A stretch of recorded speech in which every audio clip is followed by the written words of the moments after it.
Shalom, and welcome back to day 19 of reading the Bible in 52 weeks. Woo! I am thankful before you, living and enduring King, for you have mercifully restored my soul within me. Great is your faithfulness. Let's go. And we'll be reading Exodus 15 through 17. Then Moses and the Israelites sang this song to the Lord. They said, I will sing to the Lord, for he is highly exalted. He has thrown the horse and its rider into the sea. The Lord is my strength and my song. He has become my salvation. This is my God, and I will praise him, my Father's God, and I will exalt him. The Lord is a warrior. The Lord is his name. He threw Pharaoh's chariots and his army into the sea. The elite of his officers were drowned in the Red Sea. The floods covered them. They sank to the depths like a stone. Lord, your right hand is glorious in power. Lord, your right hand shattered the enemy. You overthrew your adversaries. By your great majesty, you unleashed your burning wrath. It consumed them like stubble. The water heaped up at the blast from your nostrils. The current stood firm like a dam. The watery depths congealed in the heart of the sea. The enemy said, I will pursue, I will overtake, I will divide the spoil. My desire will be gratified at their expense. I will draw my sword, my hand will destroy them.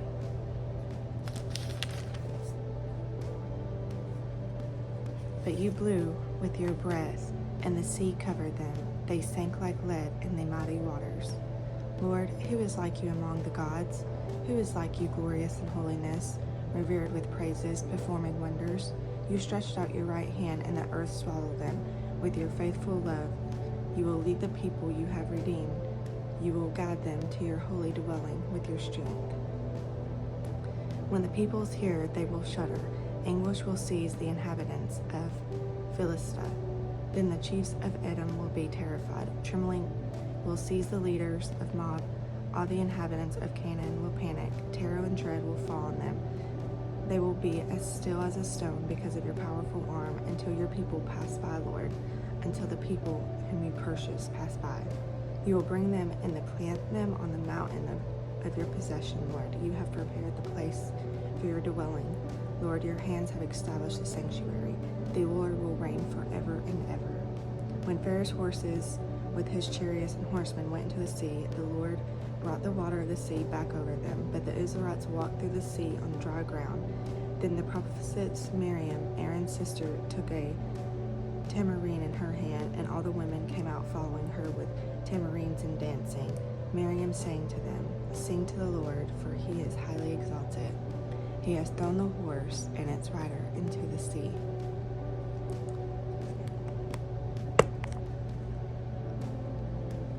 Then Moses led Israel on from the Red Sea, and they went out to the wilderness of Shur. They journeyed for 3 days in the wilderness without finding water. They came to March, but they could not drink the water at Marah, because it was bitter. This is why it was named Marah. The people grumbled to Moses, What are we going to drink? So he cried out to the Lord, and the Lord showed him a tree. When he threw it into the water became drinkable. The Lord made a statute and ordinance for them at Marah, and he tested them there. He said, If you will carefully obey the Lord your God, do what is right in the sight, pay attention to his commands, and keep all the statutes, I will not inflict any illnesses on you that I inflicted on the Egyptians, for I am the Lord who heals you.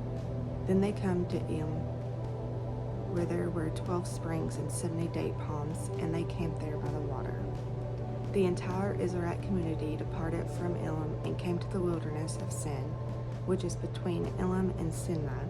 On the 15th day in the 2nd month after they had left the land of Egypt, the entire Israelite community grumbled against Moses and Aaron in the wilderness. The Israelites said to them, If only we had died by the Lord's hand in the land of Egypt, when we sat by pots of meat and ate all the bread we wanted. Instead, you brought us into the wilderness to make this whole assembly die of hunger. Then the Lord said to Moses, I am going to rain bread from heaven for you. The people are to go out each day and gather enough for that day. This way I will test them to see whether or not they will follow my instructions. On the 6th day, when they prepare what they bring in, it will be twice as much as they gather on those days." So Moses and Aaron said to all the Israelites, "This evening you will know that it was the Lord who brought you out of the land of Egypt, and in the morning you will see the Lord's glory, because he had heard your complaints about him. For who are we that you complain about us?" Moses continued. "The Lord will give you meat to eat this evening and all the bread you want in the morning, for he has heard the complaints that you are raising against him. Who are we? Your complaints are not against us, but against the Lord." Then Moses told Aaron, "Say to the entire Israelite community, 'Come before the Lord, for he has heard your complaints.'" As Aaron was speaking to the entire Israelite community, they turned toward the wilderness, and there in the cloud the Lord's glory appeared. The Lord spoke to Moses, "I have heard the complaints of the Israelites. Tell them, at twilight you will eat meat, and in the morning you will eat bread until you are full. Then you will know that I am the Lord your God." So at evening quail came and covered the camp. In the morning there was a layer of dew all around the camp. When the layer of dew evaporated, there were fine flakes on the desert surface, as fine as frost on the ground. When the Israelites saw it, they asked one another, "What is this?" because they didn't know what it was. Moses told them, "It is the bread of the Lord has given you to eat. This is what the Lord has commanded. Gather as much of it as each person needs to eat. You may take 2 quarts per individual, according to the number of people as you have in his tent." So the Israelites did this. Some gathered a lot, some a little. When they measured it by the quarts, the people who gathered a lot had no surplus, and the person who gathered a little had no shortage. Each gathered as much as he needed to eat. Moses said to them, "No one is to let any of it remain until morning." But they didn't listen to Moses. Some people left part of it until morning, and it bred worms and sank. Therefore Moses was angry with them. They gathered it every morning. Each gathered as much as he needed to eat, but when the sun grew hot, it melted. On the 6th day they gathered twice as much food, 4 quarts apiece, and all the leaders of the community came and reported this to Moses. He told them, "This is what the Lord has said. Tomorrow is a day of complete rest, a holy Sabbath to the Lord. Bake what you want to bake, and boil what you want to boil, and set aside everything left over to be kept until morning." So they set it aside until morning, as Moses commanded, and it didn't stink or have maggots on it. "Eat it today," Moses said, "because today is the Sabbath to the Lord. Today you won't find any in the field. For 6 days you will gather it, but on the 7th day the Sabbath there will be done." Yet on the 7th day some of the people went out to gather, but they did not find any. Then the Lord said to Moses, "How long will you refuse to keep my commands and instructions? Understand that the Lord has given you the Sabbath. Therefore on the 6th day he will give you 2 days' worth of bread. Each of you stay where you are. No one is to leave this place." On the 7th day, so the people rested on the 7th day. The house of Israel named the substance manna. It resembled candiander seed, was white, and tasted like wafers made with honey.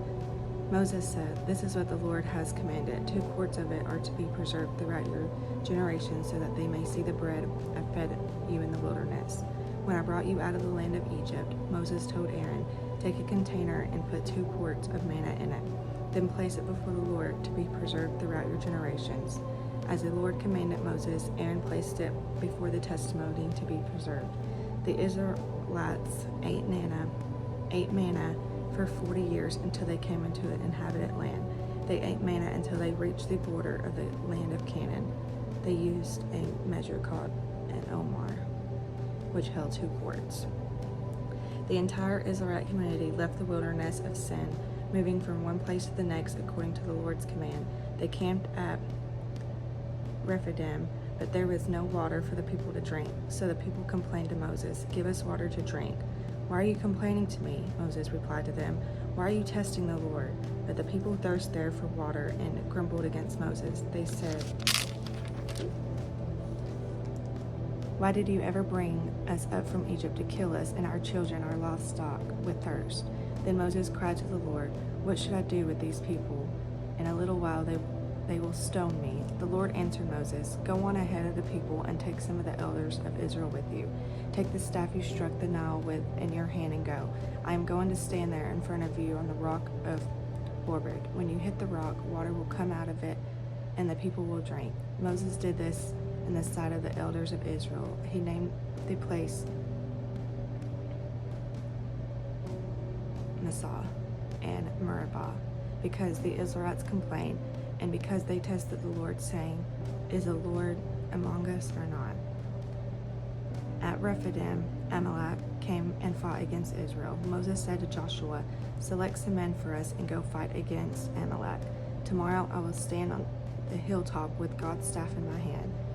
Joshua did as Moses had told him and fought against Amalek, while Moses, Aaron, and Hur went up to the top of the hill. While Moses held up his hand, Israel prevailed, but whenever he put his hand down, Amalek prevailed. When Moses' hands grew heavy, they took a stone and put it under him, and he sat down on it. Then Aaron and Hur supported his hands, one on one side and one on the other, so that his hands remained steady until the sun went down. So Joshua defeated Amalek and his army with the sword. The Lord then said to Moses, "Write this down on a scroll as a reminder and recite it to Joshua. I will completely blot out the memory of Amalek under heaven." And Moses built an altar and named it, "The Lord is my banner." He said, "Indeed, my hand is lifted up toward the Lord's throne. The Lord will be at war with Amalek from generation to generation." The Lord is my banner. I will see y'all tomorrow for day 20. May y'all have a blessed day. Shalom.